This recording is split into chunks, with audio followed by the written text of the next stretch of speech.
Shalom, shalom. Que la grâce et la paix de notre Seigneur Jésus-Christ soient avec vous. Alors, ici, prophète Elipada, je viens ce soir m'adresser à vous, mais particulièrement à Madame Simone et Yves Gbagbo, selon l'ordre du Seigneur. Comme vous savez, je l'avais dit, je ne suis pas censé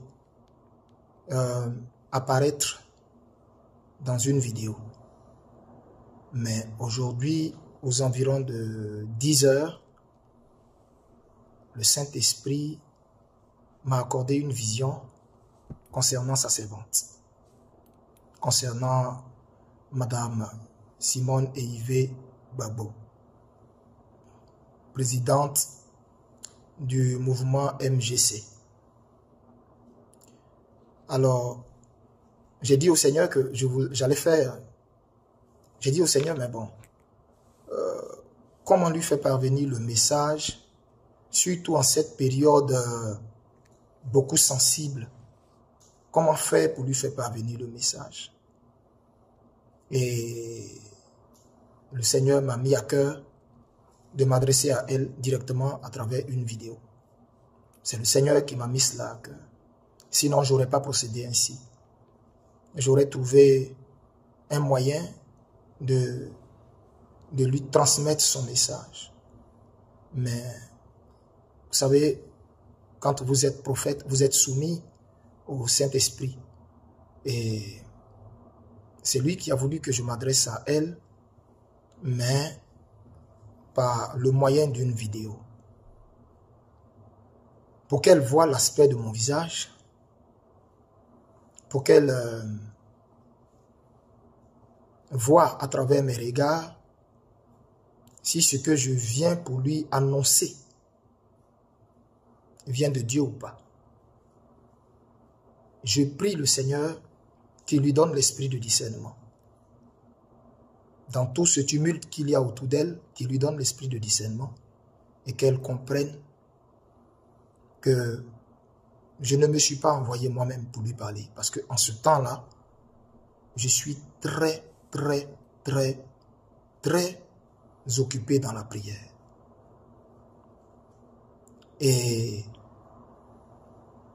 non seulement pour vous, les Ivoiriens, et aussi pour moi-même, ma relation et mon intimité avec mon Père. Alors, il me demande de sortir. Pour vous, Madame Simone et Yves Gbagbo. Mais, à travers une vidéo. Chose que je n'étais pas censé faire. C'est sur son ordre que cette vidéo est faite. Et donc, elle va être très brève. Je ne vais pas aller vraiment au-delà de 7 minutes. Alors, le Seigneur me charge de vous dire, je ne vais pas vous expliquer la vision que j'ai eue, parce que je me dis que c'est personnel. C'est personnel à vous, et je ne veux pas expliquer ça ici. Si le Seigneur permet, et qu'il m'envoie, lorsqu'il accomplira toutes choses dans notre nation, quand il m'enverra vers vous, je vous dirai les détails de cette vision. Mais je vais résumer la vision. Et la vision était accompagnée d'une adresse solennelle. Dieu m'a dit dans la vision, avant que je ne sorte de la vision, Dieu m'a parlé pour me dire dans la vision, et c'est avec ces paroles que je suis sorti de la vision, dis à ma servante,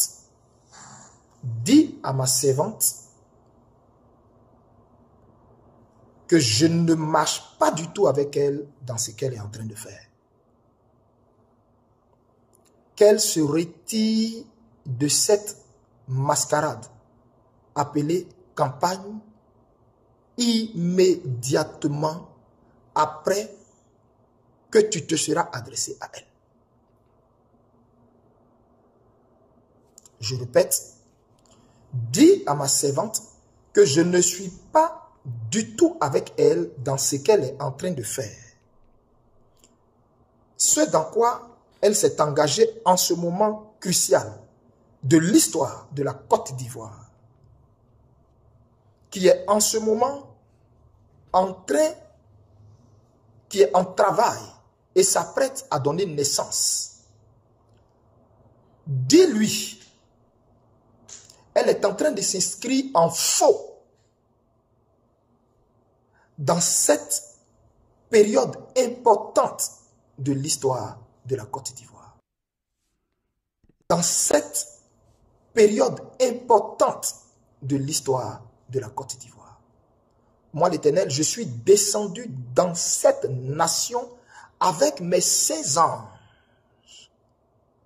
Et c'est moi qui mène le combat qui est en train de se faire pour éviter un bain de sang dans la nation. Je vais donner une déviation à la situation qui se passe en ce moment, de sorte à ce que le carnage que préparait le pouvoir d'Alassane Dramane Ouattara, ce carnage soit complètement évité. Ainsi, toutes les nations environnantes verront le doigt de Dieu et diront tous assurément Dieu est en Côte d'Ivoire. Parce que nous avions tous vu l'orage qui devait s'abattre, mais l'orientation que Dieu a donnée pour que toute la gloire lui revienne à lui. Écoutez-moi très bien. Madame Simone et Yves Gbagbo, écoutez-moi très bien. Le Seigneur dit, il ne marche pas avec vous dans cette mascarade appelée campagne électorale dans laquelle vous êtes. Il dit, est-elle sûre que c'est ma voix qu'elle a entendue pour s'y engager? Parce que autour d'elle, beaucoup de voix se sont levées pour l'y encourager. Mais je n'ai point parlé par ces voix. Et depuis quelques jours, au fond d'elle, il y a comme une lutte intérieure au fond d'elle. Il y a comme une lutte au fond d'elle sur ce qui est en train de se passer. Dis-lui, la lutte intérieure qu'il y a au fond d'elle vient de moi. C'est ma voix qui veut prendre le dessus, car j'essaie de l'interpeller, elle, en tant que mère, en tant qu'une intercesseuse de la Côte d'Ivoire, le pays pour lequel elle a longtemps prié. Et je suis en train de faire naître le résultat de ses prières qu'elle a élevées dans le secret, elle et plusieurs femmes avec elle, dont Dieu m'a montré le nombre de femmes, de groupes d'intercession qui intercédaient.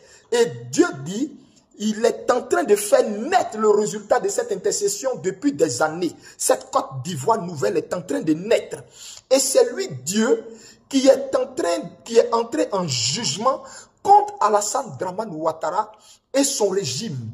Et tous ses alliés qui, depuis plus de 15 ans, ont esclavagisé, ont martyrisé, ont piétiné, humilié la Côte d'Ivoire, ont piétiné les droits de la veuve, de l'orphelin, ont méprisé le pauvre. Oh, moi l'Éternel, je suis le Dieu des pauvres.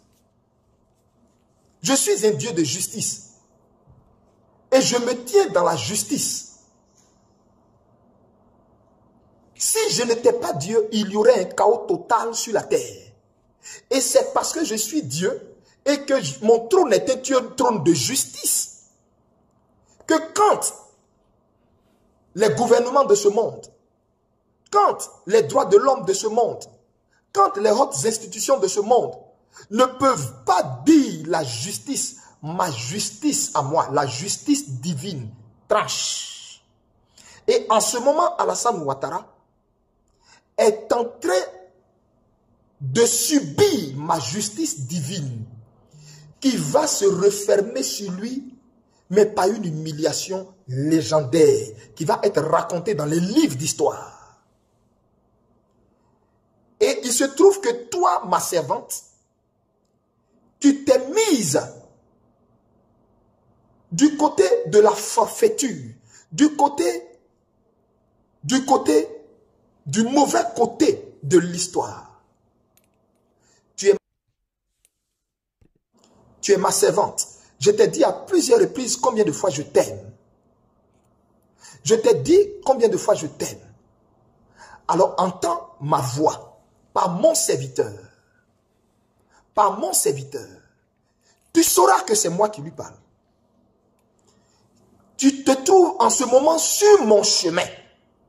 J'ai décidé de juger cet homme avec lequel tu t'es associé. Parce que à mes yeux, tu t'es associé à lui. À mes yeux, tu t'es associé à lui. Car tu sais pertinemment toute la mascarade préparée pour faire un passage en force. Et s'il y avait élection, c'est ce qui sera. Aucun de vous ne gagnerait face à lui. Et dans ton âme, tu le sais. Tu le sais. Tu le sais. Alors moi j'appelle cela, moi l'Éternel, j'appelle cela. Tu t'es associé à lui. J'appelle cela une association. Je suis en train de juger cet homme. Juger sa famille. Juger ses ministres. Juger tous ceux avec lesquels il a assujetti et appauvri ce pays. Et je l'ai dit, il n'y aurait pas d'élection en Côte d'Ivoire. Il n'y aura pas élection. Il n'y aura pas élection. Et tu le sauras, vous le verrez. Mais quant à toi, arrête ce que tu es en train de faire maintenant. De peur que je me retourne contre toi.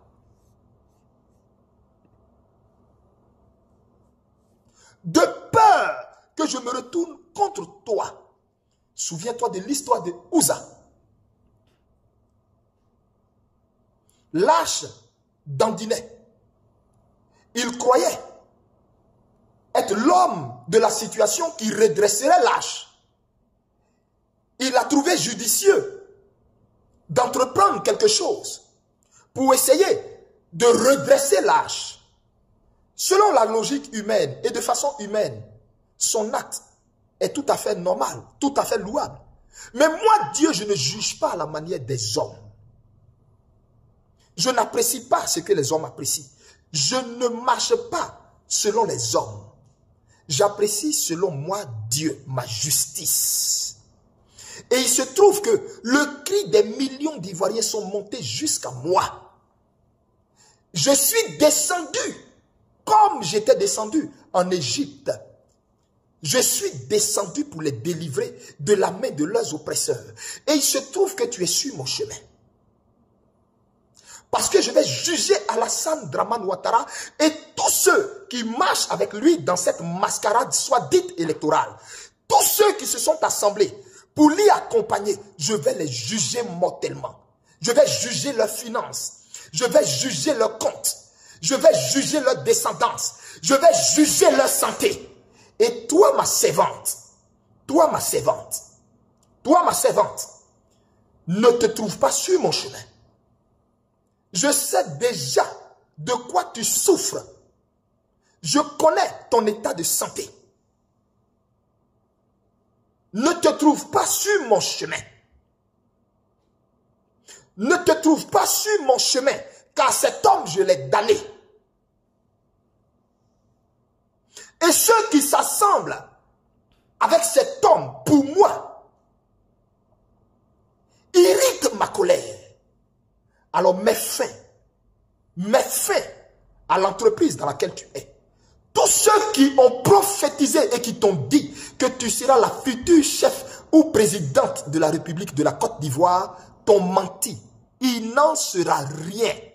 Il n'en sera rien. Cela n'est pas ma parole. Ce n'est pas ma voix. Ce n'est pas ma voix à la tête de la Côte d'Ivoire. Je me suis déjà choisi quelqu'un.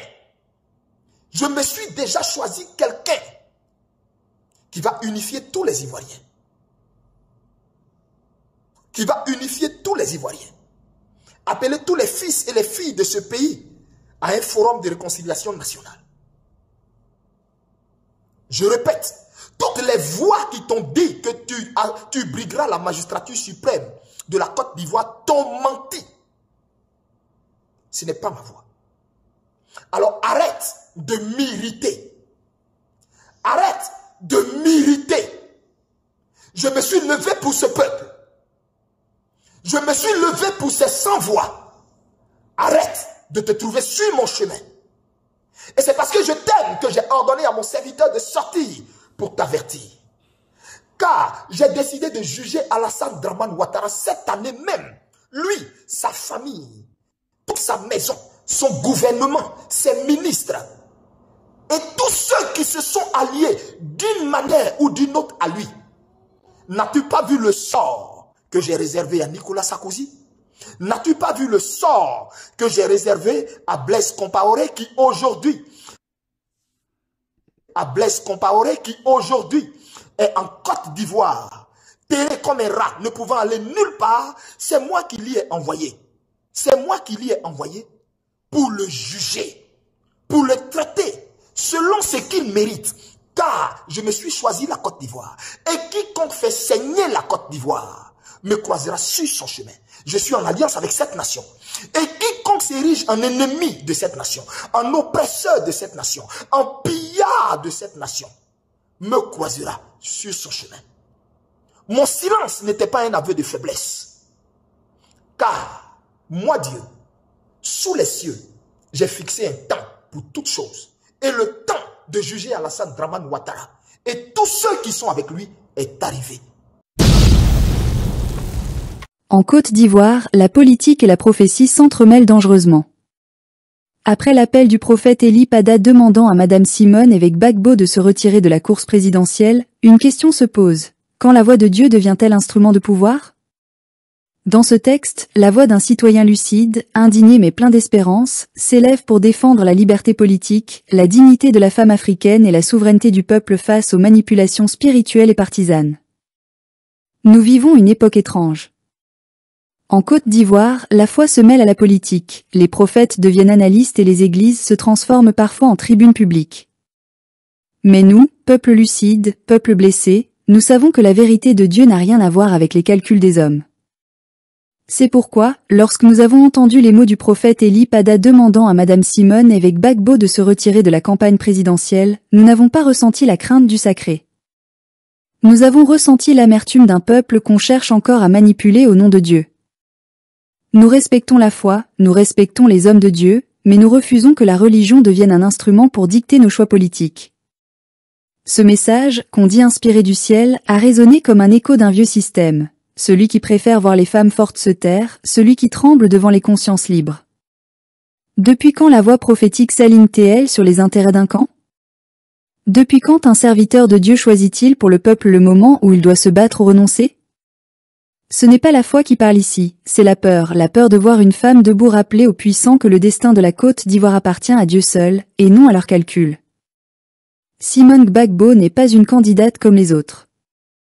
Elle n'est pas sortie de la politique pour y revenir par caprice. Elle est revenue par devoir, par amour du pays, par fidélité à une mission qu'elle n'a jamais trahie, celle de la vérité et de la justice.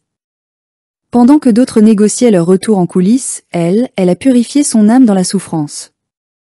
Elle a payé le prix de la fidélité à ses convictions. Et aujourd'hui qu'elle parle encore de paix, de réconciliation, de souveraineté, on voudrait lui imposer le silence au nom d'une prétendue révélation? Non, nous ne pouvons pas accepter cela. Il est trop facile de brandir le nom de Dieu pour justifier les ambitions humaines. Trop facile de prophétiser sur la femme qui dérange, pendant qu'on ferme les yeux sur ceux qui écrasent le peuple sous le poids de l'injustice et de la peur. Où étaient ces prophètes quand les prisons se remplissaient d'opposants? Quand les jeunes tombaient dans les rues? Quand les paysans voyaient leurs terres confisquées et leurs produits dévalués? Le silence du clergé face à la souffrance du peuple est plus coupable que la parole d'une femme politique qui veut le réveiller. Madame Simone Gbagbo n'a pas besoin d'un feu vert céleste pour aimer son pays. Elle n'a pas besoin d'une bénédiction sélective pour porter la voix des sans-voix. Elle a déjà reçu la grâce de tenir debout quand tout s'effondrait. Elle a vu la trahison, elle a vu la solitude, elle a vu la prison. Et c'est de cette profondeur-là que naît sa force. Ce que certains appellent ambition, nous l'appelons mission. Ce que d'autres appellent orgueil, nous l'appelons dignité. Nous, peuple ivoirien, nous avons trop souffert pour encore confier notre destin à des jeux d'ombre. Les alliances qui se font et se défont entre les partis de l'opposition ne sont pas le signe d'une stratégie, mais d'une désorientation. Le PDCIRDA de Tidjane Thiam parle d'unité mais agit dans la division. Il s'affiche en défenseur de la démocratie tout en négociant en coulisses des compromis qui tuent l'espoir du peuple. Le PPACI de Laurent Gbagbo, quant à lui, semble prisonnier d'un passé glorieux mais figé. On préfère accuser, exclure, condamner, plutôt que de bâtir. On préfère traiter Simone Gbagbo de traîtresse, plutôt que d'écouter le message qu'elle porte, celui de la lucidité et du courage. Nous ne disons pas que Madame Simone Gbagbo est parfaite. Nous disons simplement qu'elle est vraie. Dans un monde politique où tout sonne faux, cela suffit à déranger. Elle parle avec le ton de la mère, la rigueur de l'enseignante, la foi de la militante. Elle ne se cache pas derrière des slogans, elle raconte notre histoire avec ses cicatrices et ses espoirs. Et c'est pour cela qu'elle attire, pas parce qu'elle promet monts et merveilles, mais parce qu'elle incarne la possibilité d'une autre voie, loin des compromis, loin des tutelles, loin des injonctions. Alors, non, nous ne croyons pas à cette prophétie qui appelle à la retraite. Car quand Dieu choisit ses instruments, il les prépare par la souffrance et la constance. Et tout dans la vie de Simone Gbagbo dit qu'elle a été préparée pour ce temps. Ce n'est pas une prophétie d'abandon que nous entendons, c'est un appel à persévérer. Un appel à rappeler au pays que le combat pour la justice ne se délègue pas, qu'il se vit. Pendant ce temps, le pouvoir en place se réjouit de nos divisions. Il observe les opposants se déchirer, les prophètes s'emmêler, les partis s'accuser mutuellement. Et dans ce chaos, il avance, tranquille, certain que le peuple fatigué finira par se résigner.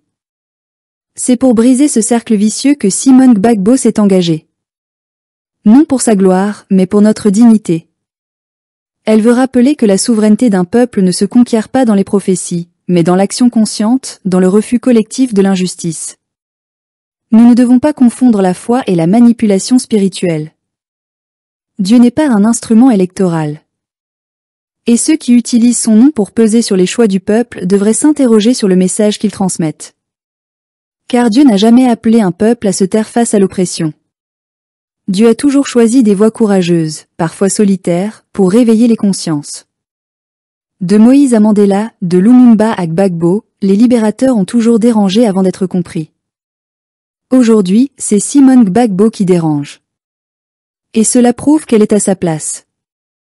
Elle n'a pas besoin d'un trône pour incarner le changement, elle a besoin d'un peuple qui se souvient. Nous devons cesser de chercher la perfection et apprendre à reconnaître la sincérité.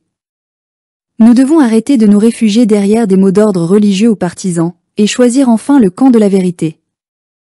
Ce que nous craignons le plus, ce n'est pas que Simone Gbagbo perde une élection, c'est que le peuple ivoirien perde encore une fois sa chance d'écrire son histoire par lui-même. Si elle se retire aujourd'hui, ce ne sera pas la paix qui reviendra, mais le silence. Et le silence, en politique, n'est jamais neutre. Il profite toujours à ceux qui détiennent le pouvoir. Alors, nous, citoyens, nous disons non. Non à la peur. Non à la culpabilisation spirituelle. Non à la résignation. Oui à la dignité, oui au courage, oui à la souveraineté. Nous ne voulons plus de prophéties qui nous divisent, mais d'actions qui nous libèrent. Et dans cette marche vers la liberté, Simone Gbagbo n'est pas une intruse. Elle est une boussole. Une conscience. Une preuve vivante que le combat pour la vérité ne meurt jamais, même quand on croit l'avoir étouffée. Qu'on l'aime ou qu'on la critique, elle incarne une chose que la Côte d'Ivoire a trop longtemps oubliée, la cohérence entre les paroles et les actes. Et tant qu'il y aura des femmes et des hommes capables de dire non aux mensonges, notre pays ne sera pas perdu. Alors que chacun prie selon sa foi, mais que nul ne s'érige en porte-voix de Dieu pour servir ses intérêts politiques. Car la vraie prophétie, c'est celle du peuple qui se réveille. Et ce peuple-là, nous en faisons partie. Et nous savons une chose, la lumière finira toujours par percer, même à travers les orages.